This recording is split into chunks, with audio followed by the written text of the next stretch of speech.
capítulo 9, versículo 3. Jesus respondeu: Ele não está assim pelos pecados dele, nem pelos pecados dos pais, mas para que se manifestasse nele as obras de Deus.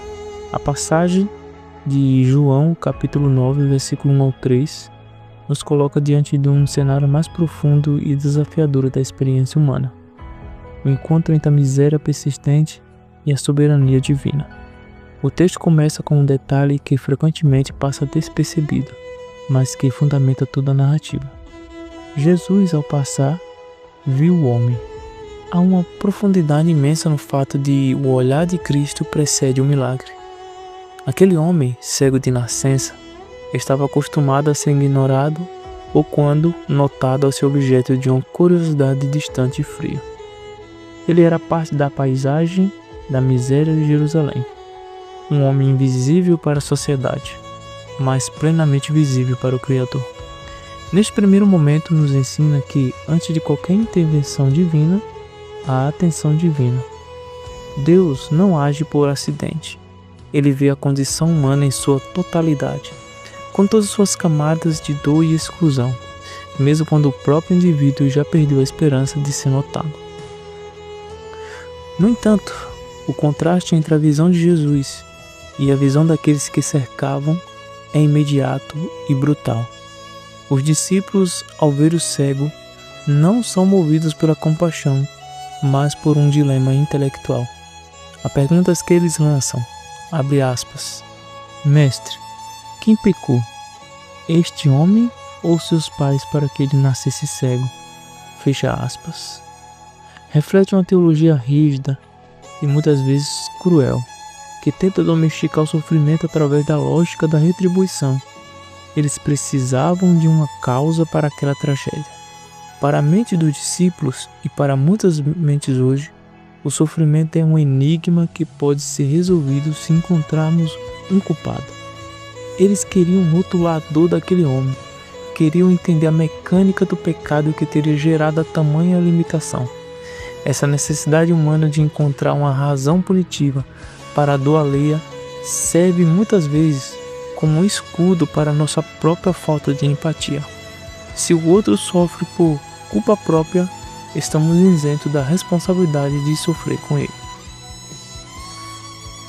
Jesus, contudo, interrompe esse ciclo de acusação com a resposta que ecoa através do século, trazendo liberdade para todos que se sentem esmagados pelo peso da injustiça ou da enfermidade. Ao dizer que, abre aspas, nem ele pecou, nem seus pais, fecha aspas, Jesus está afirmando que aqueles seres humanos eram isentos de pecado original, mas sim desvinculando aquela condição específica de uma punição direta. Ele rompe a ideia de que Deus é um juiz que distribui deficiências físicas como sentenças judiciais. Essa declaração é um bálsamo para quem vive sob a sombra da culpa, tentando descobrir qual erro causou a tempestade atual. Jesus limpa o horizonte daquele homem de todas as acusações teológicas que o haviam encarcerado por anos, permitindo que ele deixasse de ver como um erro e passasse a ver como um propósito. A parte final da declaração de Jesus, abre aspas, mas isso aconteceu para que as obras de Deus se manifestassem na vida dele, fecha aspas, introduz uma perspectiva que vira a lógica humana de cabeça para baixo. Jesus substitui o porquê do passado pelo para quê do futuro. Ele ensina que Deus é capaz de permitir lacunas e escuridão na nossa história, não porque ele seja indiferente, mas porque ele deseja usar essas mesmas lacunas como palco para a sua manifestação mais poderosa. A cegueira não era o fim da história daquele homem, mas o cenário preparado para que o mundo visse a luz. Na perspectiva divina, a dor não é um desperdício, mas uma matéria-prima, onde o mundo via um mendigo desamparado. Jesus via um canal através do qual a glória de Deus fluiria para gerações futuras. Isso nos convida a olhar para nossas próprias limitações como uma nova esperança.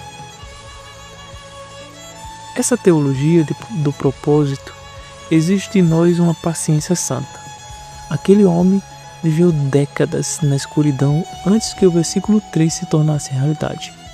Houve um tempo de espera, um tempo de silêncio e um tempo de incompreensão.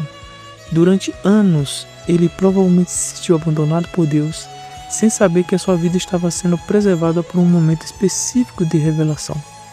O texto nos encoraja a confiar que Deus está trabalhando nos bastidores da nossa dor, mesmo quando não conseguimos enxergar um único raio de luz.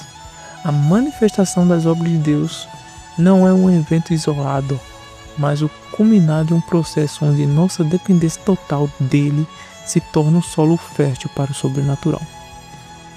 Portanto, ao meditarmos nesses 3 versículos, somos chamados a abandonar os tribunais que montamos em nossas mentes.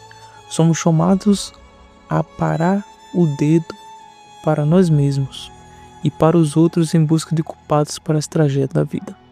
A espiritualidade cristã, conforme demonstrada por Jesus, não se trata de explicar a origem do mal com perfeição acadêmica, mas de confrontar o mal com a presença redentora de Deus. O convite hoje é para que você entregue sua cegueira, a sua limitação e a sua incompreensão nas mãos daquele que passa e vê. Que a sua oração não seja mais Senhor, por que eu? Mas sim, Senhor, manifesta a tua obra em mim. Que Deus te abençoe.